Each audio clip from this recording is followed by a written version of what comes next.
IPL ನ ಪ್ರತಿ ಪಂದ್ಯಗಳ ಅಪ್ಡೇಟ್ಸ್, ಹೈಲೈಟ್ಸ್ ಹಾಗೆ ಇನ್ಸೈಟ್ಸ್ ಗಳನ್ನ ನಿಮ್ಮ ಮುಂದೆ ಇರುವಂತ IPL ಡಗ್ಔಟ್ಗೆ ಸ್ವಾಗತ.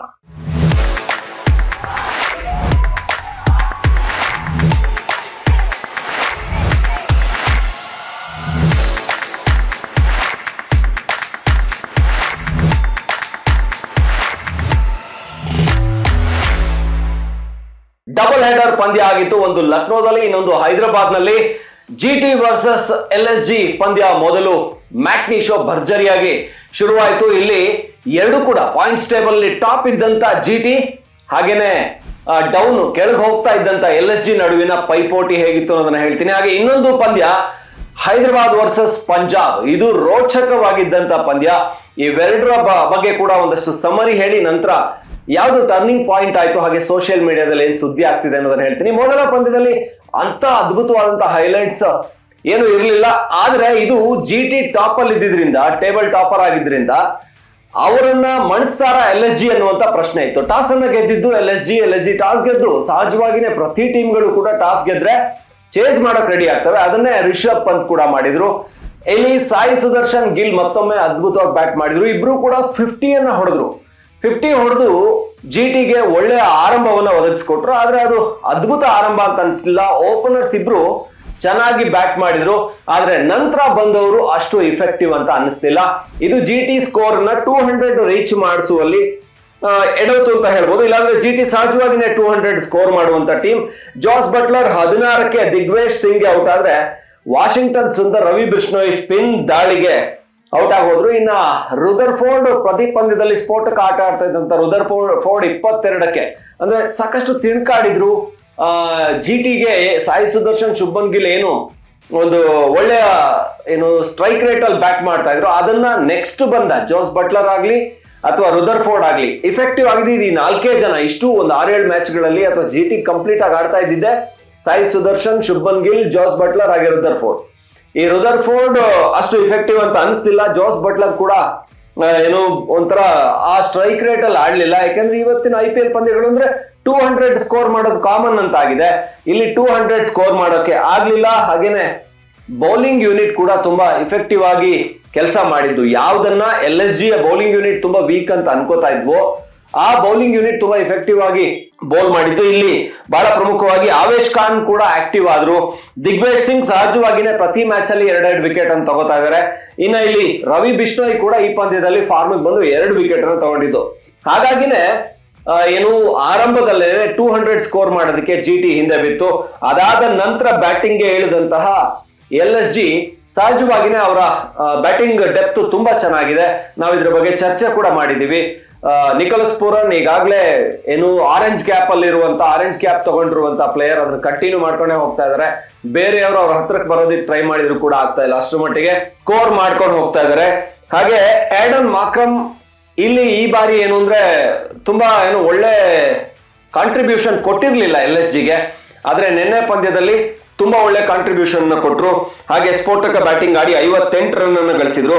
ಅದಾದ್ಮೇಲೆ ಆಯುಷ್ ಬದೋನಿ ಕ್ರೀಸಿಗೆ ಕಚ್ಕೊಂಡು ಆಟ ಆಡಿದ್ರು. ಇದು ಬಹಳ ಪ್ರಮುಖ ಆಗಿತ್ತು. ಯಾಕೆಂದ್ರೆ ಇಲ್ಲಿ ಆಯುಷ್ ಬದೋನಿ ಹಿಟ್ಟರು, ಅವರು UP ಲೀಗ್ ಅಲ್ಲಿ ಯಾವ ತರ ಹೊಡಿತಾರೆ ಅಂತ ನೋಡಿದೀವಿ. ಸಣ್ಣದಾಗಿದ್ರೆ ಮೂರ್ತಿ ಚಿಕ್ಕದಾದ್ರೂ ಕೀರ್ತಿ ದೊಡ್ಡದು. ಆಯುಷ್ ಬದೋನಿ 6 ಗಳನ್ನೇ ಬಾರಿಸ್ತಾ ಇರ್ತಾರೆ. ಅವರಿಗೆ ನೆಲದಾಡೋದು ಅಭ್ಯಾಸನೇ ಇಲ್ವೇನೋ ಅವನ ಹತ್ರ. ಆದ್ರೆ ಇಲ್ಲಿ ಕ್ರೀಸಿಗೆ ಕಚ್ಕೊಂಡು ಆಟ ಆಡಿದ್ರು. ಯಾಕೆಂದ್ರೆ ಎಲ್ಲಿ ಯಾಮಾರಿದ್ರೆ ರಶೀದ್ ಖಾನ್ ತರದ ಬೌಲರ್ಗಳು, ಪ್ರಸಿದ್ಧ ಕೃಷ್ಣ ತುಂಬಾ ಇಫೆಕ್ಟಿವ್ ಆಗಿ ಬೌಲ್ ಮಾಡ್ತಾ ಇದ್ದಾರೆ. GT ಬೌಲರ್ಸ್ ಸಾಯಿ ಕಿಶೋರ್ ತುಂಬಾ ಇಫೆಕ್ಟಿವ್ ಇದ್ದಾರೆ. ಇವ್ರ ಕೈಯಲ್ಲಿ ಸಿಕ್ಕಾಕೊಂಡ್ರೆ ಸಮಸ್ಯೆ ಆಗುತ್ತೆ ಅಂತ ತಂಡವನ್ನ ಗೆಲುವಿನ ದಡ ಸೇರಿಸಿದ್ರು. ಕೊನೆಯಲ್ಲಿ ಅಬ್ದುಲ್ ಸಮದ್ ಅವ್ರ ಜೊತೆ ಸೇರ್ಕೊಂಡ್ರು. ಇಡೀ ಪಂದ್ಯದಲ್ಲಿ ಸಿಕ್ಕಾಪಟ್ಟೆ ಹೈಲೈಟ್ ಆಗಿದ್ದು ಅಂತ ಹೇಳಿದ್ರೆ ನಿಕೋಲಸ್ ಪೂರನ್ ಹಾಗೇನೆ ಆಡನ್ ಮಾಕ್ರಮ್ ಅವರ ಬ್ಯಾಟಿಂಗು. ಇವರ ಬ್ಯಾಟಿಂಗ್ ತುಂಬಾ ಲೀಲಾಜಾಲವಾಗಿ GTಯನ್ನ ಗೆಲ್ಲೋ ಹಾಗೆ ಮಾಡ್ತು. ಹಾಗಾಗಿ GT ಇವರ ಬ್ಯಾಟಿಂಗ್ LSGಯನ್ನ ಲೀಲಾಜಾಲವಾಗಿ ಗೆಲ್ಲೋ ಹಾಗೆ ಮಾಡ್ತು GT ವಿರುದ್ಧ. GT ಟೇಬಲ್ ಟಾಪರ್ ಆಗಿದ್ದವರು ಕೆಳಗೆ ಬರ್ಬೇಕಾಯ್ತು. LSG ನಿಧಾನಕ್ಕೆ 4 ಹತ್ರ ಬಂದು ನಿಂತ್ಕೋತಾ ಇದ್ದಾರೆ. ಅಂದ್ರೆ ನಾವು ಕ್ವಾಲಿಫೈ ಆಗ್ತೀವಿ ಅನ್ನುವಂತ ಒಂದು ಗ್ಯಾರಂಟಿನ ಕೊಡ್ತಾ ಇದ್ದಾರೆ.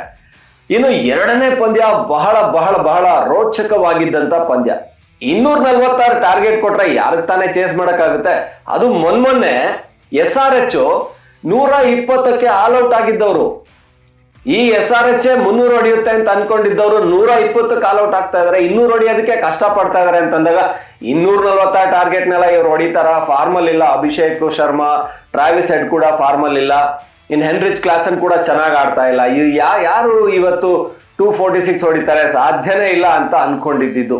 ಆದ್ರೆ ಪಂಜಾಬ್ ಕಿಂಗ್ಸ್ ಅನ್ನ ಅವರ ಬೌಲಿಂಗ್ ದಾಳಿಯನ್ನ ಬೆಂಡೆತ್ತಿ ಕ್ರೀಡಾಂಗಣದ ಮೂಲೆಗೆ ಚೆಂಡನ್ನ ಕಳಿಸಿದ್ರು ಅಭಿಷೇಕ್ ಶರ್ಮಾ, ಟ್ರಾವಿಸ್ ಹೆಡ್. ಅದರಲ್ಲಿ Abhishek Sharma highlight of the ಒಂಥರ ಈ ಟೂರ್ನಮೆಂಟ್ ಅಲ್ಲೇ ಒನ್ ಆಫ್ ದ ಹೈಲೈಟ್ ಅಂತ ಹೇಳ್ಬಹುದಾದಂತ ಬ್ಯಾಟಿಂಗ್ ಮಾಡಿದ್ರು. 55 ಬಾಲ್ಗೆ 141 ರನ್ ಅನ್ನ ಹೊಡೆದಿದ್ದು. ಇದು ಇಂಡಿಯನ್ ಒಬ್ಬ ಗಳಿಸಿರುವಂತ IPL ನಲ್ಲಿ ಹೈಯೆಸ್ಟ್ ಮೊತ್ತ. ಹೇಗೆ ಕ್ರಿಸ್ ಗೇಲ್ 175 ಹೊಡೆದಿದ್ದಾರೆ. ಈ ತರದಲ್ಲಿ ನೋಡ್ತಾ ಬಂದ್ರೆ ಅಭಿಷೇಕ್ ಶರ್ಮಾ ಇಡೀ ಆ ಇನ್ನಿಂಗ್ಸ್ ಅನ್ನೇ ಕಂಪ್ಲೀಟ್ ಆಗಿ ಆವರಿಸ್ಕೊಂಡಿದ್ರು. ಬಂದ ಬಾಲ್ಗಳಿಗೆಲ್ಲ ಹೊಡಿತಾ ಹೋದ್ರು.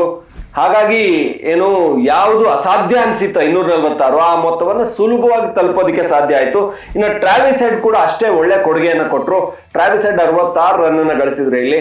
ಹಾಗಾಗಿ 3-4 ಜನ ಬ್ಯಾಟ್ಸ್ಮನ್ ಗಳೇ 246 ರನ್ ಅನ್ನ ಮುಗಿಸ್ ಹಾಕಿದ್ರು. ಕೊನೆಯಲ್ಲಿ ಹೆನ್ರಿಚ್ ಕ್ಲಾಸನ್ ಬಂದು ಫಿನಿಶ್ ಮಾಡಿದ್ರು. ಅವರು ಬೇಕಿರ್ಲಿಲ್ಲ ಅನ್ನುವ ಮಟ್ಟಿಗೆ ಆಟವನ್ನು ಆಡ್ತಾ ಇದ್ರು. ಇನ್ನೂ ಕೂಡ ಬ್ಯಾಟಿಂಗ್ ಡೆಪ್ತ್ ಇತ್ತು. ಸೊ ಅಭಿನವ್ ಮನೋಹರ್ ಅವರನ್ನ ಇಂಪ್ಯಾಕ್ಟ್ ಸಬ್ಬಾಗಿ ಒಳಗಡೆ ತಗೊಂಡ್ರು ಕೊನೆಯಲ್ಲಿ. ಅಂದ್ರೆ ಮ್ಯಾಚ್ ಇನ್ನಿಂಗ್ಸ್ ಮುಗಿತಾ ಇರುವಾಗ ಪಂಜಾಬ್ ಇನ್ನಿಂಗ್ಸ್ ಮುಗಿಯುವಾಗ ಅಭಿನವ್ ಮನೋಹರ್ ಅವ್ರನ್ನ ಒಳಗಡೆ ತಗೊಂಡ್ರು. ಯಾಕೆ ಅಂತ ಹೇಳಿದ್ರೆ ಈ 246 ಈ ಒಂದು ದೊಡ್ಡ ಟಾರ್ಗೆಟ್ ಇದೆಯಲ್ಲ, ಇದನ್ನ ಅಚೀವ್ ಮಾಡ್ಬೇಕು ಅಂದ್ರೆ ಡೆಪ್ತ್ ಅಲ್ಲಿ ಫಿನಿಶರ್ ಅಭಿನವ್ ಮನೋಹರ್ ತುಂಬಾ ಚೆನ್ನಾಗಿ ಬ್ಯಾಟ್ ಮಾಡ್ತಾರೆ. ಸೊ 200 ಸ್ಟ್ರೈಕ್ ರೇಟ್ ಅಲ್ಲಿ ಬ್ಯಾಟ್ ಮಾಡ್ತಾರೆ. ಅವ್ರು ಬೇಕು ಅಂತ ತಗೊಂಡ್ರು. ಆದ್ರೆ ಇದು ಯಾವ್ದಕ್ಕೂ ಲೆಕ್ಕಿಸ್ದೇನೆ 141 ಹೊಡೆದ ಅಭಿಷೇಕ್ ಶರ್ಮಾನೇ ಹೀರೋ ಆಗಿ 66 ರನ್ ಟ್ರಾವಿಸ್ ಹೆಡ್ ಹೊಡೆದ್ರು.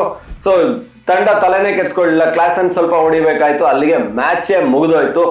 ಅಷ್ಟು ಅದ್ಭುತವಾಗಿ. ಅದಕ್ಕಿಂತ ಹಿಂದೆ ಹೋಗಿ ನೋಡೋದಾದ್ರೆ ಅಂದ್ರೆ ಹಿಂದಿನ ಇನ್ನಿಂಗ್ಸ್ ಅಲ್ಲಿ ಆ 246 ಟಾರ್ಗೆಟ್ ಕೊಟ್ರಲ್ಲ, ಅದರಲ್ಲಿ ಶ್ರೇಯಸ್ ಅಯ್ಯರ್ ಅದ್ಭುತವಾಗಿ ಬ್ಯಾಟ್ ಮಾಡಿದ್ರು. ಒನ್ಸ್ ಅಗೇನ್ ಶ್ರೇಯಸ್ ಅಯ್ಯರ್ ಪಂಜಾಬ್ ಪರವಾಗಿ ಪ್ರತಿ ಇನ್ನಿಂಗ್ಸ್ ಅಲ್ಲಿ ಕೂಡ ಆಂಕರ್ ರೋಲ್ ನ ಪ್ಲೇ ಮಾಡ್ತಾ ಇದಾರೆ. ಕ್ಯಾಪ್ಟನ್ ಕ್ಯಾಪ್ಟನ್ ಇನ್ನಿಂಗ್ಸ್ ನ ಆಡ್ತಾ ಇದ್ದಾರೆ.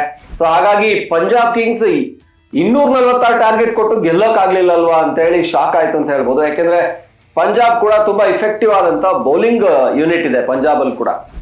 ಯಜ್ವೇಂದ್ರ ಚಹಲ್ ಇದ್ದಾರೆ ಬಹಳ ಮುಖ್ಯವಾಗಿ. ಇವ್ರು ಗ್ಲೆನ್ ಮ್ಯಾಕ್ಸ್ವೆಲ್ ಇದ್ದಾರೆ. ಅಂದ್ರೆ ಒಳ್ಳೆ ಬ್ಯಾಟ್ಸ್ಮನ್ಸ್ ಕೂಡ ಇದ್ದಾರೆ, ಒಳ್ಳೆ ಸ್ಪಿನ್ನರ್ಸ್ ಇದ್ದಾರೆ. ಎಲ್ಲರೂ ಇದ್ದು ಕೂಡ ಪಂಜಾಬ್ಗೆ ಗೆಲ್ಲೋದಿಕ್ ಆಗ್ಲಿಲ್ವಲ್ಲ ಅನ್ನುವಂಥದ್ದು. ಆದ್ರೆ ಒಳ್ಳೆಯ ಒಂದು ಪಂದ್ಯ ಆಗಿತ್ತು. ಅದು ಹನುಮಾನ್ ಜಯಂತಿ ದಿನ ಎಲ್ಲರೂ ಕೂಡ ಅಭಿಷೇಕ್ ಶರ್ಮಾಗೆ ಹನುಮಾನ್ ಆಶೀರ್ವಾದ ಸಿಕ್ಬಿಟ್ಟಿದೆ. ರಾಮ ಭಕ್ತ ಹನುಮಾನ್ ತರ ಅಂದ್ರೆ ಯುವರಾಜ್ ಸಿಂಗ್ ಏನ್ ಹೇಳ್ತಾರೋ ಅದನ್ನ ಮಾಡಿದ್ದಾರೆ ಅಂತ ಹೇಳ್ತಾ ಇದ್ದಾರೆ. ಯಾಕಂದ್ರೆ ನಾವು ಈ ಹಿಂದೆ ಕೂಡ ಹೇಳಿದ್ವಿ, ಯುವರಾಜ್ ಸಿಂಗ್ ಒಂದು ವಿಡಿಯೋದಲ್ಲಿ ಸೋಷಿಯಲ್ ಮೀಡಿಯಾದಲ್ಲಿ ಅದು ಸಿಗುತ್ತೆ ನಿಮ್ಗೆ. ಅಭಿಷೇಕ್ ಶರ್ಮಾಗೆ ಬ್ಯಾಟಿಂಗ್ ಅನ್ನ ಅವ್ರು ಮಾಡ್ತಾ ಇರ್ಬೇಕಾದ್ರೆ ಇವ್ರು ಗೈಡ್ ಮಾಡ್ತಾರಲ್ಲ. ಸೊ ಅವಾಗ ನೀನ್ ಬಾಲ್ನ ಬರೀ ಮೇಲೆ ಹೊಡಿತೀಯ, ಸಿಕ್ಸರ್ಗಳೇ ಹೊಡಿತೀಯ, ಸ್ವಲ್ಪ ನೆಲಕ್ಕೆ ಕಚ್ಕೊಂಡು ಆಡು, ಫೋರ್ಗಳನ್ನ ಹೊಡಿ, ಸಿಂಗಲ್ಸ್ ತಗೋ ಅಂತ ಬೈದಿದ್ರು. ನೀನ್ ಅದನ್ನ ಮಾಡಲ್ಲ, ನಿಂದು ಸರಿಯಾಗಿಲ್ಲ, ಬದಲಾಗಿಲ್ಲ ಅಂತ. ಆದ್ರೆ ಯುವರಾಜ್ ಸಿಂಗ್ ಟ್ವೀಟ್ ಮಾಡಿದ್ದಾರೆ. ಏನಂದ್ರೆ 98 ಆದಾಗ ಸಿಂಗಲ್, 99 ಆದಾಗ ಸಿಂಗಲ್ ತಗೊಂಡ್ 100 ಮಾಡ್ತೀಯ ಅಂದ್ರೆ ನೀನಾ? ನಂಗಂತೂ ನಂಬಕ್ಕೆ ಆಗ್ತಾ ಇಲ್ಲ ಅಂತ ಅಭಿಷೇಕ್ ಶರ್ಮಾ ಕಂಗ್ರಾಚುಲೇಟ್ ಮಾಡಿದ್ದಾರೆ. ಹಾಗೆ ಶ್ರೇಯಸ್ ಅಯ್ಯರ್ ಕೂಡ ಅವ್ರು ಕಂಗ್ರಾಚುಲೇಟ್ ಮಾಡೋದನ್ನ ಮರ್ತಿಲ್ಲ. ಒಟ್ಟಾರೆ ಎರಡೂ ಪಂದ್ಯಗಳು ಕೂಡ ಒಂಥರ ಬ್ಲಾಕ್ ಬಸ್ಟರ್ ತರ ಇತ್ತು.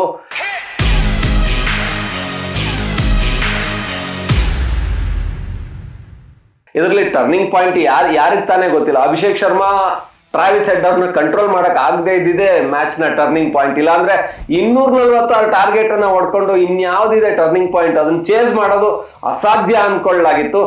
ಆದ್ರೆ ಎಂತ ಒಂದು ಲಯದಲ್ಲಿ ಇದ್ರು ಅಂತ ಹೇಳಿದ್ರೆ ಟ್ರಾವಿಸ್ ಹೆಡ್, ಅಭಿಷೇಕ್ ಶರ್ಮಾ ಅವ್ರನ್ನ ತಡೆಯೋದಕ್ಕೆ ಸಾಧ್ಯನೇ ಆಗ್ಲಿಲ್ಲ. ಯಾವ ಬೌಲರ್ ಬಂದ್ರು ಕೂಡ ಎಲ್ರಿಗೂ.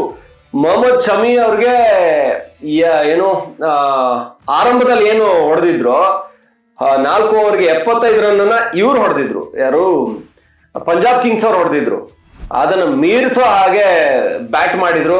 ಎಲ್ಲ ಬೌಲರ್ಗಳು ಕೂಡ ಏಟ್ ತಿಂದ್ರು. ಹಾಗಾಗಿ ಟರ್ನಿಂಗ್ ಪಾಯಿಂಟ್ ಆಗಿದೆ ಅಭಿಷೇಕ್ ಶರ್ಮಾ ಹಾಗೆ ಟ್ರಾವಿಸ್ ಹೆಡ್ ಅವರ ಆ ಓಪನಿಂಗ್ ಪಾರ್ಟ್ನರ್ಶಿಪ್ ಅಂತ ಹೇಳ್ಬೋದು.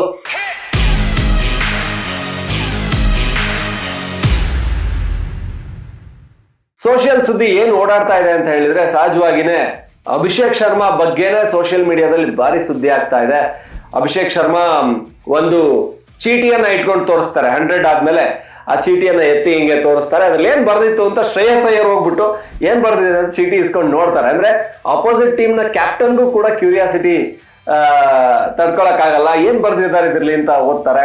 ಸೊ ಅದರಲ್ಲಿ ಈ ಇನ್ನಿಂಗ್ಸ್ ಇದೆಯಲ್ಲ, ಇದೊಂದು ಆರೆಂಜ್ ಆರ್ಮಿ ಇದೆಯಲ್ಲ, ಆ ಆರ್ಮಿ ಅವ್ರಿಗೆ ಇದನ್ನ ಡೆಡಿಕೇಟ್ ಮಾಡ್ತಾ ಇದೀನಿ ಅಂತ. ಅಂದ್ರೆ ಈ ಇನ್ನಿಂಗ್ಸ್ ಅನ್ನ ಆಡೋದಕ್ಕೆ, ಒಂದ್ ಶತಕ ಹೊಡೆಯೋದಕ್ಕೆ 6 ಮ್ಯಾಚ್ ಇಂದ ಕಾಯ್ತಾ ಇದ್ರು ಅಂತ ಏನು ಪ್ಯಾಟ್ ಕಮಿನ್ಸ್ ಹೇಳ್ತಾರೆ. ಜೇಬಲ್ಲೇ ಇಟ್ಕೊಂಡು ಆ ಚೀಟಿನ ಕಾಯ್ತಾ ಇದ್ರಂತೆ ಅಭಿಷೇಕ್ ಶರ್ಮಾ. ಹಾಗಾಗಿ ಇದು ಸೋಷಿಯಲ್ ಮೀಡಿಯಾದಲ್ಲಿ ವೈರಲ್ ಆಗ್ತಾ ಇದೆ. ಎಂತ ಪ್ಲೇಯರ್ ಅಭಿಷೇಕ್ ಶರ್ಮಾ, ನಿಜವಾಗ್ಲೂ ಎಕ್ಸ್ಪ್ಲೋಸಿವ್, ಡಿಸ್ಟ್ರಕ್ಟಿವ್ ಅಂತ ಹೇಳಿದ್ರೆ ಇವರೇನೆ ಅಂತ ಹೇಳಿ ಎಲ್ಲರೂ ಕೂಡ ಮಾತಾಡ್ತಾ ಇದ್ದಾರೆ. ಇದು IPL ನ ಈ 2 ಪಂದ್ಯಗಳ ಹೈಲೈಟ್ಸ್, ಅಪ್ಡೇಟ್ಸ್ ಹಾಗೆ ಇನ್ಸೈಟ್ಸ್. ಮತ್ತಷ್ಟು ಅಪ್ಡೇಟ್ಸ್ ಜೊತೆ ನಿಮ್ಮ ಮುಂದೆ ಬರ್ತಾ ಇರ್ತೀವಿ. ನೋಡ್ತಾ ಇರಿ ಒನ್ ಇಂಡಿಯಾ ಕನ್ನಡ.